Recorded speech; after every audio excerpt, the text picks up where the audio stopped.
Hello दोस्तों, स्वागत है आप सभी का अपने यूट्यूब चैनल वेलफेयर भैया में। चलिए आज हम लोग हिंदी व्याकरण से टॉपिक पढ़ते हैं संज्ञा के बारे में। पिछले वीडियो में पढ़े थे हम लोग संज्ञा किसे कहते हैं, संज्ञा का कार्य पढ़े थे। और आज इस वीडियो में हम लोग पढ़ेंगे कि संज्ञा के कितने भेद होते हैं, कितने तरह से होते हैं, इसको अच्छी तरह से जानेंगे।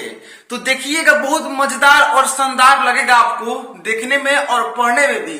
तो पढ़िए नहीं, इसको समझिएगा, ठीक है, फील करिएगा अंदर, उसके बाद दिमाग में इसको एंट्री दीजिएगा, तब अच्छे से समझ में आएगा, वरना नहीं आएगा। चलिए यहाँ पर कह रहा है कि व्युत्पत्ति की दृष्टि से संज्ञा के तीन भेद होते हैं। देखिएगा, क्वेश्चन आपका रहेगा कि व्युत्पत्ति की दृष्टि से संज्ञा के कितने भेद होते हैं, तो आपका आंसर होगा कि व्युत्पत्ति की दृष्टि से संज्ञा के तीन भेद होते हैं। एक नंबर रूढ़ संज्ञा, दो नंबर यौगिक संज्ञा, तीन नंबर योग रूढ़ संज्ञा। अब तो आपका व्युत्पत्ति की दृष्टि से हो गया। अब समझेंगे यहाँ पे अर्थ के आधार पर। तो अर्थ के आधार पर संज्ञा के पांच भेद होते हैं। देखिएगा, अर्थ क्वेश्चन रहेगा कि अर्थ के आधार पर संज्ञा कितने भेद होते हैं, तो क्या बोला है हमको कि अर्थ के आधार पर संज्ञा के पांच भेद होते हैं। कौन कौन होते हैं देखिएगा, तो व्यक्तिवाचक संज्ञा है, दो नंबर जातिवाचक संज्ञा, तीन नंबर द्रव्यवाचक संज्ञा, चार नंबर भाववाचक संज्ञा और पांच नंबर समूहवाचक संज्ञा। तो इसको आप लोग देख लिए।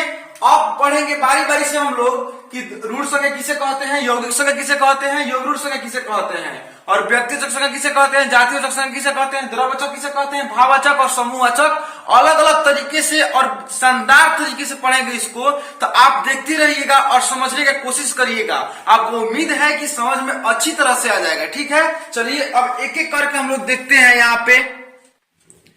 तो चलिए देखते हैं रूढ़ संज्ञा किसको कहते हैं। अब समझिएगा यहाँ पे कि रूढ़ संज्ञा किसे कहते हैं। तो रूढ़ संज्ञाएं वे हैं, कह रहे हैं कि रूढ़ संज्ञाएं वे हैं जो कई सार्थक शब्दों के जिनके खंड निरर्थक होते हैं।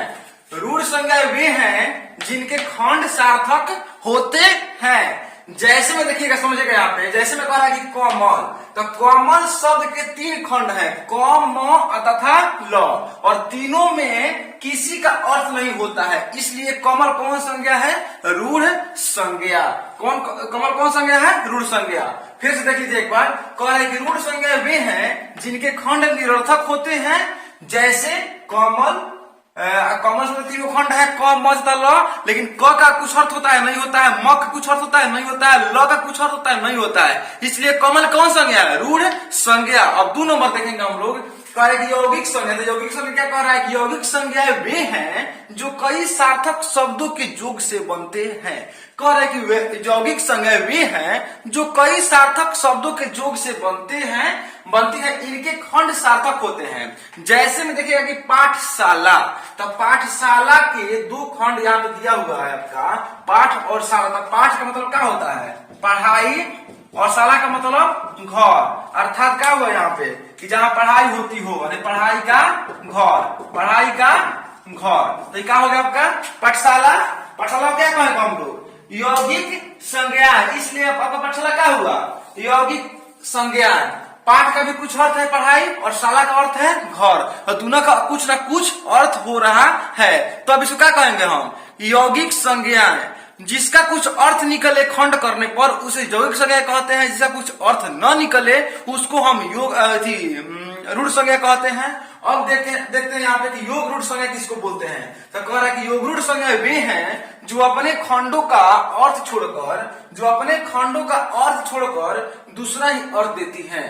क्या कह रहा है कि योग रूढ़ संज्ञाएं वे हैं जो अपने खंडों का अर्थ छोड़कर दूसरा ही अर्थ देती है। समझिएगा यहाँ पे कह रहा है कि जलज, ठीक है। तो जलज शब्द के दो खंड होता है, जलज शब्द का दो खंड है ना यहाँ पे, जल और जल। तो जल का मतलब क्या होता है, जल का मतलब पानी, और जल का मतलब जन्मा, यानी पानी से उत्पन्न। तो पानी से उत्पन्न क्या आपका कमल हो गया यहाँ पे ना, जल यानी पंकज, ठीक है।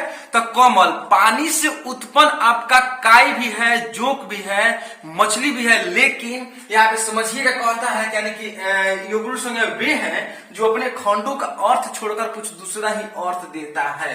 जलज आपका हुआ कि जल और तो जलज का मतलब जल से उत्पन्न, अर्थात कमल हुआ।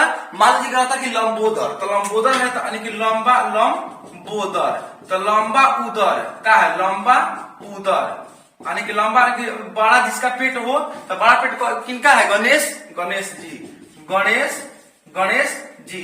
तो गणेश जी का होगा यहाँ पे, यानी कि योगरूढ़ संज्ञा।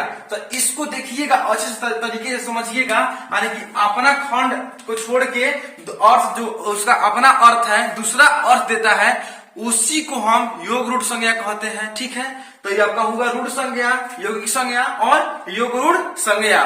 हम लोग अगले पार्ट 3 में पढ़ेंगे कि अर्थ के आधार पर जो संज्ञा के 5 भेद होता है, व्यक्तिवाचक संज्ञा, जातिवाचक संज्ञा, द्रववाचक संज्ञा, भाववाचक संज्ञा, समूहवाचक संज्ञा, वो पार्ट 3 में हम लोग पढ़ेंगे। ठीक है, तो ये पार्ट 2 आपका है, तो पार्ट 1 भी जाके देख लीजिएगा, आप पार्ट 2 देखिए और उसके बाद पार्ट 3 देखिएगा, तो अच्छे से संज्ञा में संज्ञा का आपका जितना भी डाउट होगा सारा क्लियर हो जाएगा। एग्जाम में जितने क्वेश्चन आते हैं, हमको उम्मीद है कि आपको आज के मैंने वीडियो देखने के बाद समझ लीजिएगा अच्छे से, तो एग्जाम में क्वेश्चन आपको पढ़ना नहीं पड़ेगा, ऐसे डायरेक्ट मार दीजिएगा, क्योंकि इससे हम अलग से क्वेश्चन भी एक्स्ट्रा करवाएंगे यहाँ पे। ठीक है, क्वेश्चन आंसर भी करवाएंगे, लेकिन तब तक इसको आप याद कीजिएगा और इसका स्क्रीनशॉट ले लीजिए आप। ठीक है, चलिए, बहुत बहुत धन्यवाद।